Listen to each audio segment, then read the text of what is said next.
የዛሬ ዓመት አካባቢ ለመቄዶንያ ደሞዝ እየተከፈለኝ እንደ ኮንተንት ክሬተር ሆኜ አገለግል ነበር። ዛሬ ደግሞ እንደ ሶሻል ሚዲያ ኢንፍሉዌንሰር ተጠርቼ ልሄድ ስለሆነ በጣም ደስ ብሎኛል። በቀን ከ10 በላይ ኢንፍሉዌንሰሮችን አገኝ ነበር። አርቲስትም፣ ቲክቶከርም፣ ዩቲዩበርም 3 ስክሪፕት እየጻፍኩኝ በቀን ውስጥ እስከ 40 እና 50 ኮንተንት ቀርጽ ነበር። አይ ነው በቀን ውስጥ 40 እና 50 ኮንተንት መጻፍም መቅረጽም ማለት በጣም ከባድ ነገር ነው። ግን እሱን ልምድ እንዳዳብር ያደረገኝ ዶንኪ ቲዩብ የነበረኝ ልምድ ነው።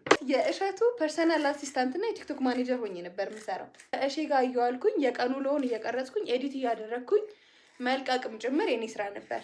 ፐርሰናል አሲስታንትነቴ ደግሞ በቀን ውስጥ 12 ሰዓት እና ከዛ በላይ ከእሺ ጋር አሳልፍ ስለነበረ ኮንተንት እንዴት እንደሚቀረጽ እንዴት ኤዲት እንደሚደረግ በደንብ ተምሬበታለሁ። በኋላ እንግዲህ በወሊድ ምክንያት ለረጅም ጊዜ ሶሻል ሚዲያ ማኔጅመንቱን ሳልሰራ ብቆይም አሁን በአዲስ ጉልበትና በአዲስ ኢነርጂ ሶሻል ሚዲያ ማኔጅመንት ጀምሬያለሁ እና ድርጅታችሁ ላይ የሚታይ ለውጥ ማምጣት የምትፈልጉ ድርጅቶች በ30 ቀን ውስጥ ኮሙኒኬት ብታደርጉኝ ታላቅ የሆነ ዲስካውንት አዘጋጅቻለሁ። አብረን መስራት እንችላለን። ወዳችኋለሁ። ባይ